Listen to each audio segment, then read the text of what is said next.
Hello everyone, welcome. I'm Murtaza and today I am going to cover lecture 2, which is about the materials for the reinforced concrete structures. In this lecture I'm going to talk about the main ingredients of concrete, basically the cement, aggregates, water, air, and then admixtures. I'm also going to talk about reinforcement and how we do quality control in order to get the required strength for the concrete. I'm also going to talk about the properties of concrete under compression, properties of concrete under tension, as well as the shrinkage and temperature difference effects on the concrete. So quite very important topics that I'm covering. Please be patient and follow the whole lecture. Let's go to the first topic, which is about the cement. What is cement? Is basically an adhesive and cohesive material that is like a powder, and it is mixed with water and undergoes a process called hydration.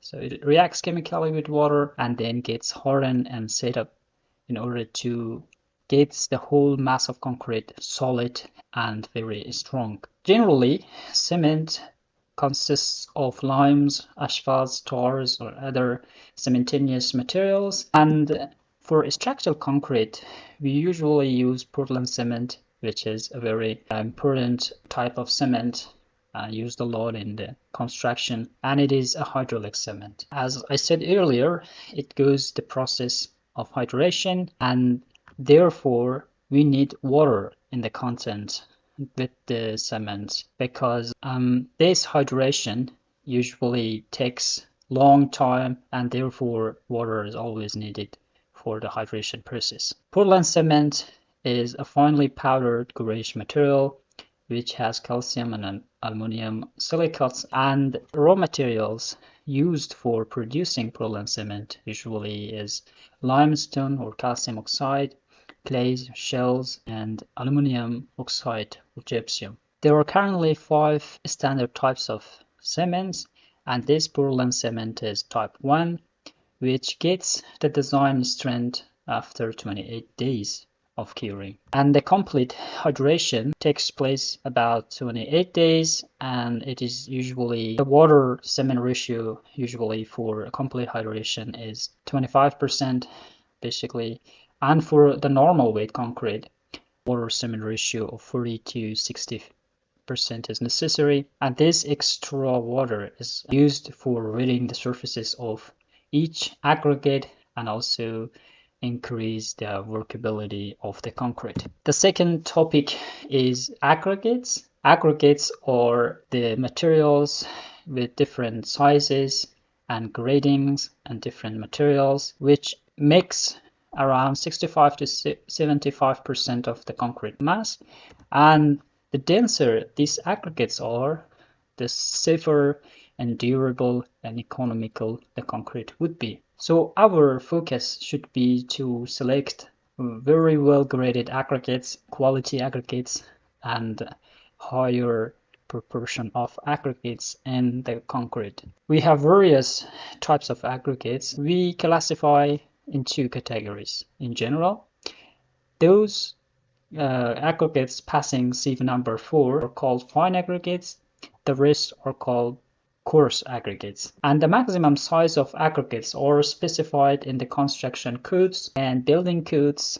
In Australia, the maximum aggregate size is 20 millimeters, and it is usually defined by the 3/4 of bar distance, the narrowest dimension of the forms, and the slab depth. We have various types of concretes, and these are usually defined by the type of aggregates that we use. We have normal weight concrete with about 145 pound per cubic foot density, and it is usually defined by the ASTM C33, and it defines the standard specification for the concrete aggregates that are specifically defined by the normal weight concrete. And the second type of concrete is the lightweight concrete, and it has a much lower density. It has about 70 to 120 pound per cubic foot, and it's usually defined by ASTM C330. As you see, the type of aggregates basically define the type of the concrete. The higher density, the more stronger, more heavier concrete we would have. And the last type of concrete, which is heavyweight concrete, has the density of 200 to 230 pound per cubic feet, and it is usually used to shield as against the gamma and X-ray radiations in reactors. And the aggregates or crushed barite or barium sulfate, we need to proportion and mix these aggregates with the cement, with the water, to have the required properties. And we usually have the required strength, the proper workable concrete, and the lower costs. So our focus always should be on these requirements when we mix and proportion these ingredients. We should also keep in mind, to reduce the cost, we need to reduce the amount of cement, because cement is the most expensive component of these proportions. And the aggregates grading is also important. We should use various grades of aggregates, various types and sizes, in order to reduce the voids in those aggregates and therefore reducing the cement paste. Water, on the other hand, is also a very key factor and component in the mix, and it is usually for hydration purposes, but sometimes we need to use water for wetting the aggregate surface, as it should be more workable, meaning that its plasticity and fluidity index should be higher. The water cement ratio is the main factor when we consider and control the compressive strength of concrete. However, this water cement ratio does not affect a lot the tensile strength of concrete. And another small proportion or ingredient of the concrete is air content, and it is usually present in the concrete naturally by 1 to 2%. But if you want to add deliberately the air into the concrete for making lightweight concrete, for example, the proportion would be 4 to 7%. And there are various methods to mix these ingredients. Usually the trial batch method is used. And for keeping the concrete more consistent, workable, with the desired properties all over, on the forums on the construction site, usually SLAMP test is being conducted, and it is usually about maximum SLAMP of 100 millimeters, where it is very workable and it has quite high amount of water in the mix. Another factor during the mix is the maximum mixing time. So 1 hour is usually considered the maximum mixing time, because, as you know, the cement gets hydrated with the water and gets hardened. And the temperature is also important. The environment we are working defines the mixing time. For each 5 Fahrenheit, we usually consider 15 minutes. So for each Fahrenheit, 3 minutes time is considered. The temperature is very high, the mixing time is reduced. Let's go to the very important topic on conveying, placing, consolidation, and curing of concrete. After we mix the concrete, it is ready to be used, and we convey this concrete to the site using bottom down packets and tracks or wheelbarrows. Sometimes, if the site is not accessible by machinery or by wheelbarrow, we usually use pumps. And during this conveying, we face an issue, which is segregation, meaning that each individual component would be segregated during conveying, and this segregation should be avoided. And therefore, when we use dump tracks or packets, we usually do rotate in order to avoid the segregation. After we convey the concrete, we place it in the forms and the shapes that we have previously prepared, and pour fresh concrete into forms. And in the forms, we need to consolidate the concrete, placed concrete, in order to reduce the voids, in order to improve the consistency over the different locations of the concrete site. And it is usually taking time, and it takes 28 days to get the required strength. And during this whole period, we need to keep our concrete cured, meaning that it should have adequate moisture and the exposed surfaces should be kept moist, and therefore we need to avoid drying the concrete.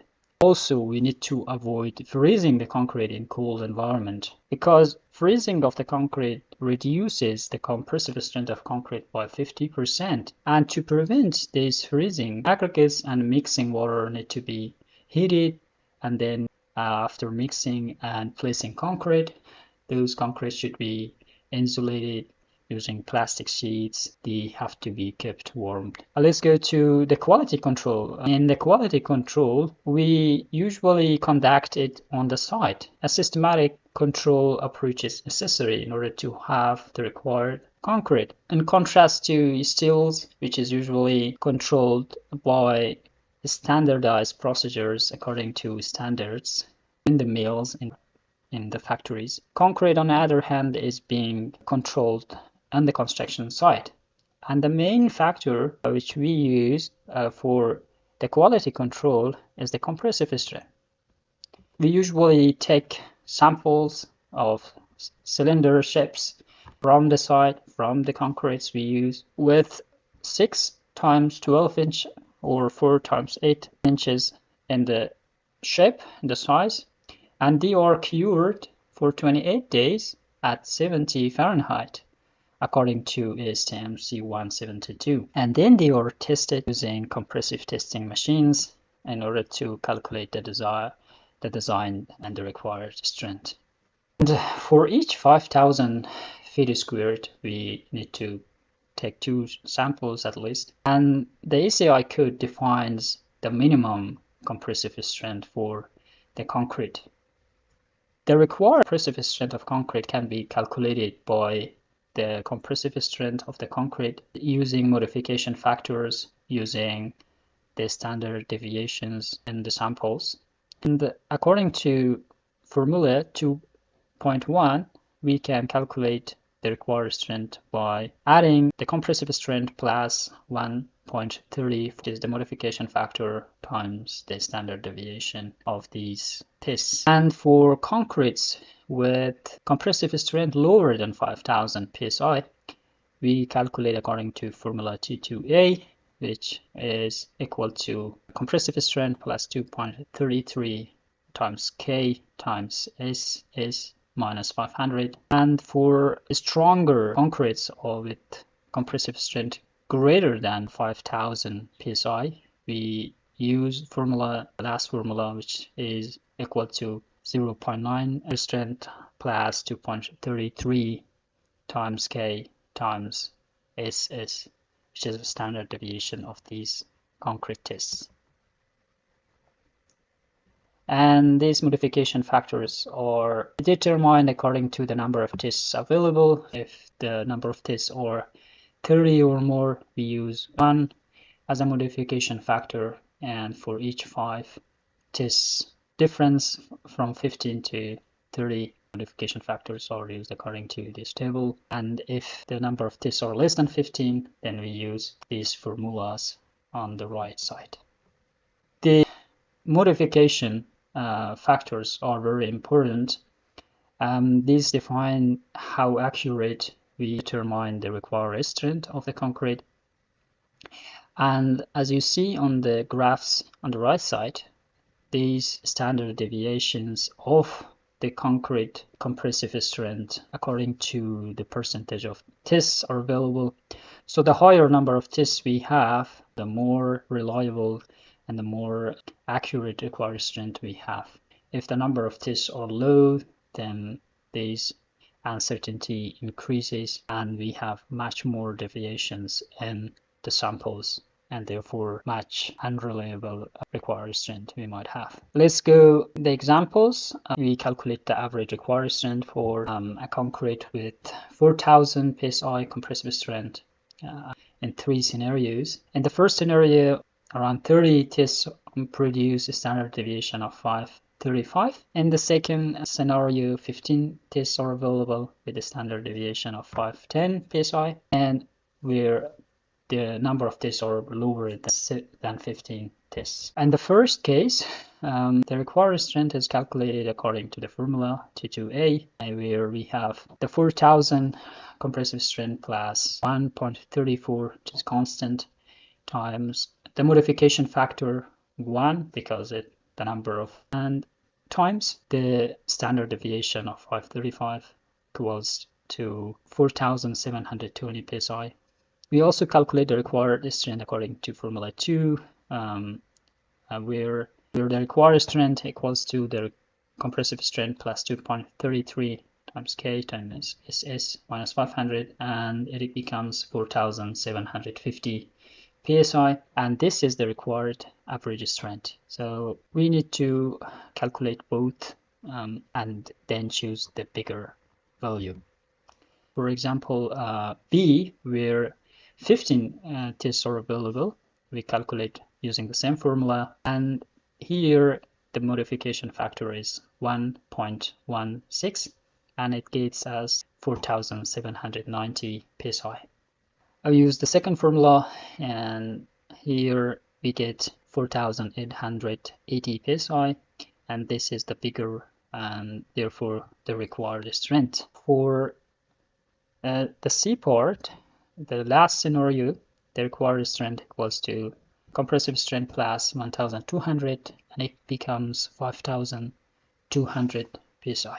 So we can calculate the average required strength according to the compressive strength, the number of tests available, and the standard deviations of those tests. Let's go to example. Here we also talk about the required strength, and in this example, 8 compressive tests are available, and these are given. The question is, are the test results satisfactory?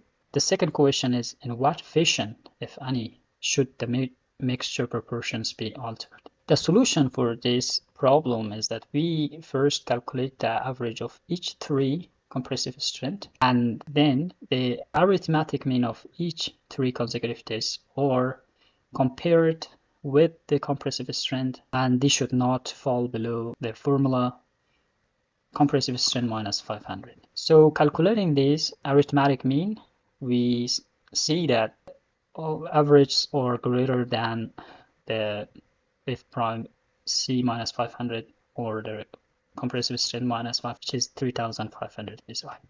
And therefore, this is satisfactory. So we have enough required strength. And for section B of the question, the solution to example 2.1c was 5200 psi. The number of tests were lower than 15 tests, and here we also have 8 tests available. And because the required strength according to the last question was 5200, however, the average of the tests, for example, for the first 3 is 4640 psi, which is lower than 5200 psi, and therefore it has lower strength, and we need to change the proportions in a way to increase the strength.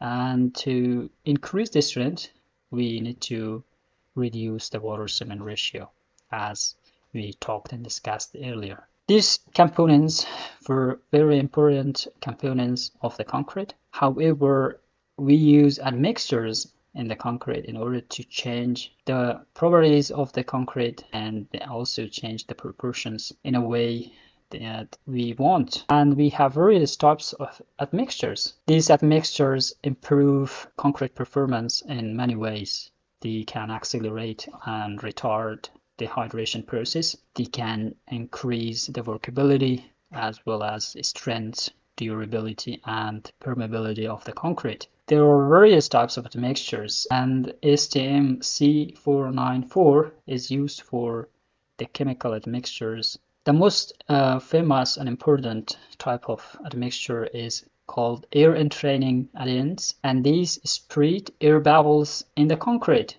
which improves the workability of the concrete. It improves the resistance to freezing and thawing, and also reduce segregation during placing, and they are usually made of Wenzel, Racing, Darix, Tipul, and Chikol, we can use these air entraining agents to reduce the amount of water and water cement ratio without compromising the workability of the concrete. Another important type of admixtures is the accelerating admixtures. The way it acts is that it accelerates the hydration process, and it is used for architectural concrete usually in a way to reduce the curing time, to reduce the hydration process, and it is also used in a moist environment with these accelerating admixtures. Another type of admixture is self-returning admixtures, and it is used in environment to keep the concrete workable, and it consists of calcium sulfate or gypsum. Common sugars can also be used as a returning admixtures. The water reducing admixture or plastizers are used to reduce the amount of water by 30%. And these are used to produce high strength concrete. As you know, reducing water in the mix means that we have less voids and less shrinkage, and therefore we have high compressive strength concrete. The superplastizers, on the other hand, reduce the water content, and they are specifically designed for high strength concrete. The superplastizers combined with viscosity modifying admixtures produce another kind of concrete, which are called self-consolidating concrete. Another type of admixtures are fly ash and silica fume, and they are mineral admixtures and cementitious materials that are used in order to reduce the amount of cement and therefore improve the economy. The last type of admixtures we are talking about is coloring admixtures, and they are basically pigments that are used to change the color of the concrete. Now let's go to the topic on properties of concrete under short-term loading and compression. And this is usually defined by the stress-strain curve, where we draw a strength based on the stress, and it has three parts. The first part is the straight part, and it's called proportional part or elasticity part, because the slope of this part is defined as the modulus of elasticity. And the second part is the maximum point or the peak point, and we call this yield strength in the descending branch. For normal weight concrete, the maximum compressive strength of normal weight concrete usually is at a point between 0.02 and 0.3, and the maximum compressive strength of lightweight concrete, on the other hand, is between 0.003 to 0.035 strength. The higher strength concretes are more brittle. It means that they have very high strength and therefore very low strength. And the specified compressive strength for normal weight concrete range from 3,000 to 6,000 psi up to 10,000 psi for precast and pre-stressed concrete members. And the lightweight concrete strengths are typically below these values. As you see in the graphs we already talked about, it has three components. You see for lightweight density concrete, for normal density concrete, two various types of concrete. We have strains.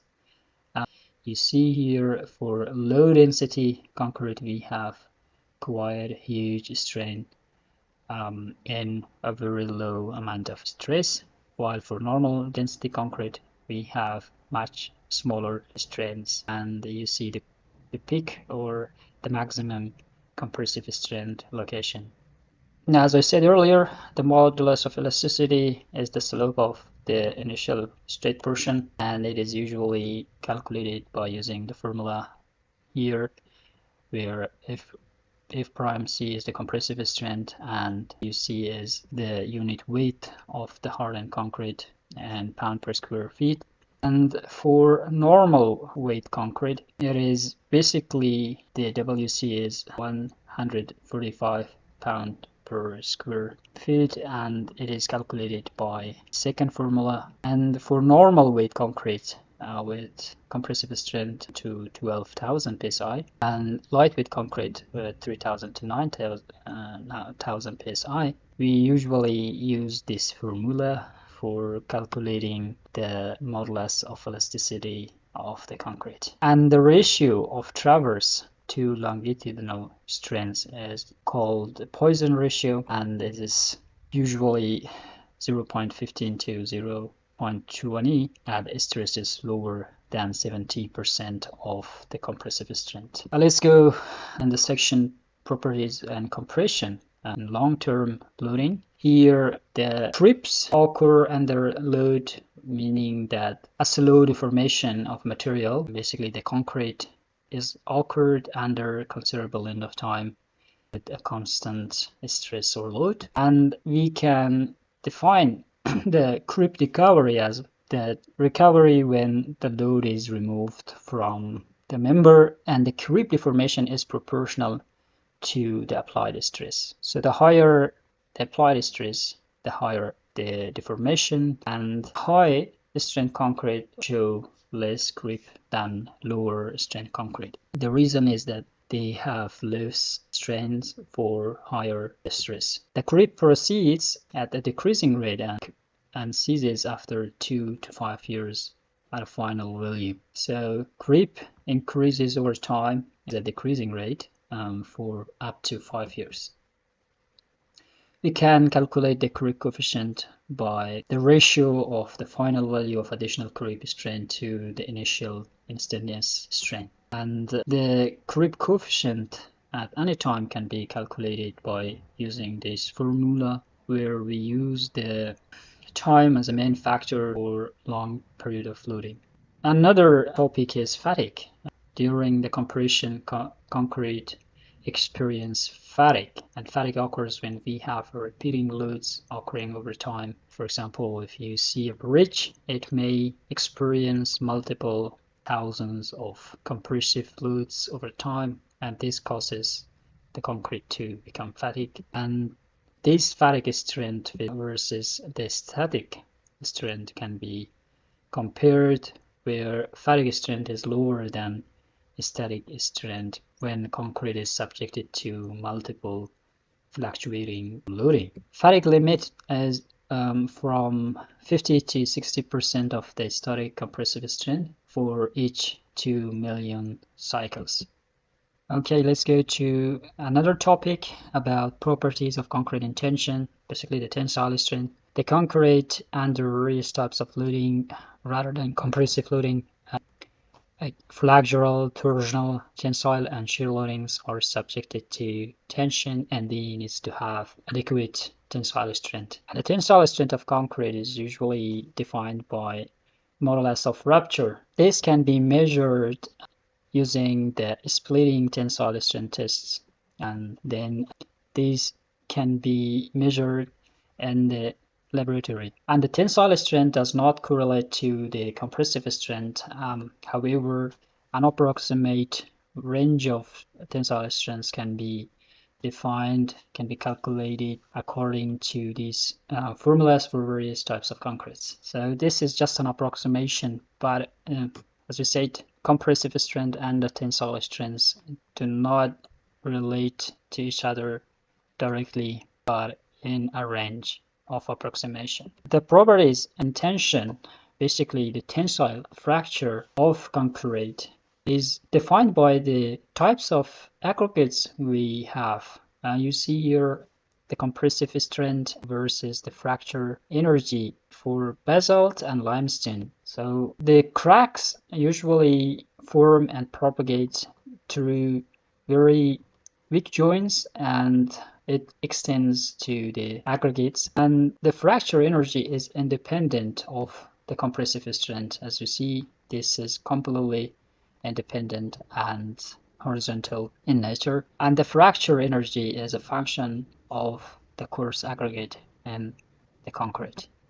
Okay, another very important topic is the strength under combined stress. We talked about concrete under compressive stress, under tensile stress? What about if concrete is subjected to combined stresses from three sides, from three dimensions? Generally, there is not a theoretical basis and fundamentals for these types of stresses.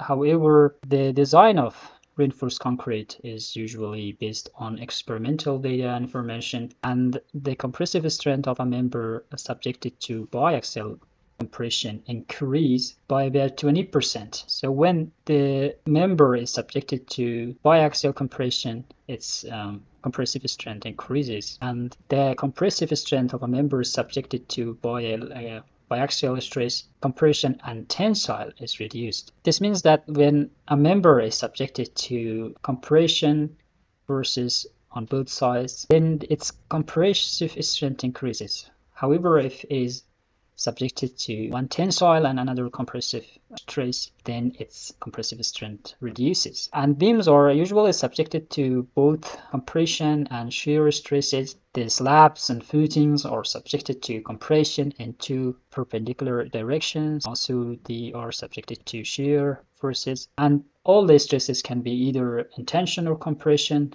in three dimensions, which we see as a cubic. And if any of these are zero, a state of biaxial stress exists. So when the member is subjected to two forces on two sides, it's called biaxial stress. If two of these are zero, then the state of stress is uniaxial, either it is in tension or compression. And you see here the graph of the concrete element here subjected to three-dimensional forces, and you see when they are subjected to compressive strength only from two dimensions, intuitively its compressive strength increases, and it's vice versa if the compressive and tensile stress are occurring at the same time. The next topic is shrinkage and temperature effects. When the concrete is dried, its volume just reduces, it shrinks, and therefore the cracks develop and those joints in those small micro joints between the aggregates, and it is happening during years and years. Therefore, we need to consider the shrinkage in our design and control the shrinkage. Shrinkage, as I said earlier, causes cracks and stresses in the structures, and reduce the amount of shrinkage we need to increase the volume of aggregates and reduce the cement and water in our mix. The increased aggregates means that we have less voids and less chance for those cracks to develop in the concrete. The various types of aggregates and the sizes affect the shrinkage, and therefore we need also to consider a prolonged and careful curing. The pre-wetted fine lightweight aggregates provide internal curing, and it reduces early edge shrinkage. In expansive cement concrete, shrinkage reducing admixtures are used, for example, for bridge deckings, for pavement slabs, and storage tanks. Admixtures are also useful in controlling and reducing the shrinkage. Concrete expands with increase in temperature, and it contracts at reduced temperature over the pound of water per cubic. And the more water we add to the mix, the higher the drying shrinkage would be. And the aggregate content is also effective, and it is reduced when we improve and increase the aggregates in the mix. Let's go to another topic. It's about high strength concrete, and here the definition for high strength concrete is concretes with compressive strength higher than 8,000 to 20,000, and these are called high strength concrete, and they can be made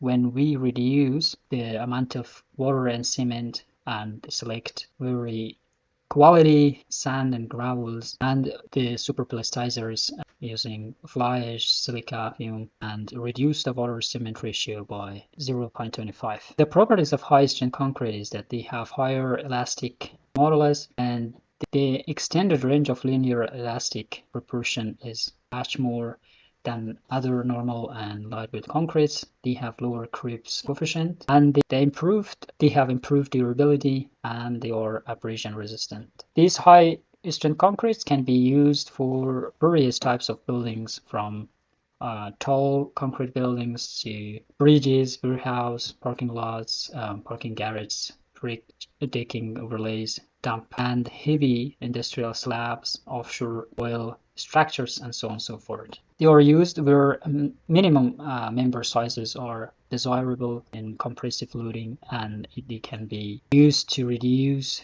the size and dimensions of the columns and therefore increase the usable area and where the maximum stiffness is required. They also have disadvantages, and the disadvantages that they are brittle in comparison. They have very low strain and the reduced ultimate strength capacity, and therefore they have very high tendency to crack when the dry shrinkage is restrained. Okay, let's talk about reinforcing steels for concrete. You know that concrete is good in compression and it has quite a good compressive strength. However, it's weak in tensile strength. On the other hand, reinforcing steels are good in both compression and tension. In compression, they are about 15 times stronger, and they also are about 100 times stronger in tensile strength compared to the concrete. The problem is that reinforced concrete is quite expensive, and therefore a combination of both concrete and steel is used in order to not only improve the strength but also reduce the concrete costs. In beams, for example, concrete is used to resist the compressive loads, while the steels are used on the most outer surfaces near the tension bars in order to resist the tensile and the bending moment in the beams. The reinforcement can also be used in concrete in order to reduce the size of the columns, for example, and there is a minimum amount of reinforcing steels that should be used in columns in case the columns would be subjected to cracks when small accidental bond bending moments would occur in those columns. And a strong bond is necessary to bond these two materials, and a natural surface of rough surface is necessary for both materials. So the aggregates we use and the steels should have deformed surfaces so that these rough surfaces could stack to have quite a strong bond, and both have quite close expansion coefficients and differential thermal expansion. Reinforcements are weak in corrosion, as well as they have quite high ductility and they have quite high thermal coefficient, and therefore concrete covers are used to both resist the high thermal temperature as well as safeguard against the corrosion. We have reinforcement bars, which are called rebars, and they are usually round bars, and there are various shapes, various deformations and patterns, as you see in the picture, and they have a designated bar size, which they have numbers. For example, we have number 3 to number 11, number 14 to number 18, and they are the numbers defining the size of those reinforcing bars. We have various grades in the SI system, international system, and US system, or from 40 to 120 kSI, or from 280 megapascals to 830 megapascals. And usually bar 60 kSI is used instead of bar 40 kSI, because to reduce congestion of bars and increase the spaces between those bars, a stronger bars are used. Grade 80 kSI and 100 kSI are used for columns and walls, and grade 120 is also available, but they are not recognized by the American Concrete Institute. Grade 40 kSI is available in sizes lower than number 6, but grade 50 is available for sizes up to number 8, and there are also standards and markings used for introducing these reinforcing bars. So for carbon steel, standard A615 is used, also for low alloy steel, high strength steel, and welding and ductility steel STEM standards are introduced. We also have initials for these different types of steels. For carbon we have initial ACE, for alloy W, and for rail steel we have rail sign, and for axle steel we have A, and we can use these initials to define those rebars together with the bar number initials. As you see, we have both in SI system and in inch pound system. So here we have a summary of the reinforcing bars. that you can see we have various types of steels and types of specifications, the way we designate those with grades, and they have basically yield strength in both English and American systems, and the minimum tensile strength is also defined in those for various types of steels. In Australia, the enforcing bars are introduced in the construction codes, and it is basically according to Australian standard 3600 for concrete and another standard for steel, which is Australian standard 2870. And for concrete, the minimum strength, compressive strength is 20 megapascal, and for the size, 20 millimeter maximum aggregate size is introduced, and the maximum slam should be 100 millimeters. For steels, we have like various shapes, various types of steels, and the minimum lap reinforcement should be 50 centimeters or 500 millimeters. And for mesh, for example, we have mesh SL62, says that 6 bars are in the mesh and they have 200 millimeters space. But also bars with designation 6 and 12 means that 6 bars are used with 12 millimeters diameter. So we can also see the stress strain curves for various types of steels. The higher the grades, the higher the elasticity part, and we can get the yield strength by shifting the tensile strength to the right side. And the reinforcing bar also have fatigue strength, and the process of failure is that first they undergo stress fluctuations and the metal becomes fatigue, and there one or more micro cracks develop, and these fatigues occur at the point of concentrated stress or discontinuities, and they gradually increase with repeated stress, and therefore the cross-sectional area of effective cross-sectional area is reduced and the bar fills in a sudden and brutal manner. The fatigue strength is independent of the grade of the steel, so it's quite the same for all types of steels, for all grades of steel. And the formula for the safe stress range is equal to 21 minus 0.33 F minimum plus 8 times R over H. And here F min is positive in tension and negative in compression. Another type of reinforcing bars is coated reinforcing bars, and they are either galvanized or epoxy coated, and they are used to minimize corrosion. And the epoxy coated reinforcing bars are defined by ASTM A775. Okay, another type of steel is welded wire reinforcement, and they have various shapes. For example, 4x4 means that they have 4-inch spacing, and the cross-sectional area here is 0.05 inch square. For different types of reinforcing steels, we also have pre-stressing steels, and there are various types, usually 3 types. Round wires with grades much higher, they have 235, 224, 40, and 250 ksi strength. Another type is strands, and they are usually in 7, for example, strands with different grades up to 300 ksi. And the alloy steel bars also have a grade equal to 150 ksi. So they have different grades and strengths, and the most important thing here is that they have the tensile strength of 2.5 to 6 times higher than the tensile strength of these. Pre-stressing steels are used for pre-stressed concrete, and they are very strong. You see here the stress strain curve for the grade 60 reinforcing bars, and it's compared with the pre-stressing steels, which they have quite high compressive and tensile strength. The last topic is fiber reinforcement. Here, as you see, the fiber reinforcement are used to improve the tensile strength and mainly the toughness of the concrete. And the load deflection curve for fiber reinforcement concrete beam with L loaded in flexure is shown here. That's all for today. Thank you so much for watching. Hope you have enjoyed this lecture, and if you have any questions or any comments, you can write. If this video was useful for you, please subscribe to this channel and also share this video to your friends. I will value your feedbacks and comments, and will reply to you if you have any comments or any questions. Meanwhile, I wish you all the best and hope to see you again. Thank you and good luck.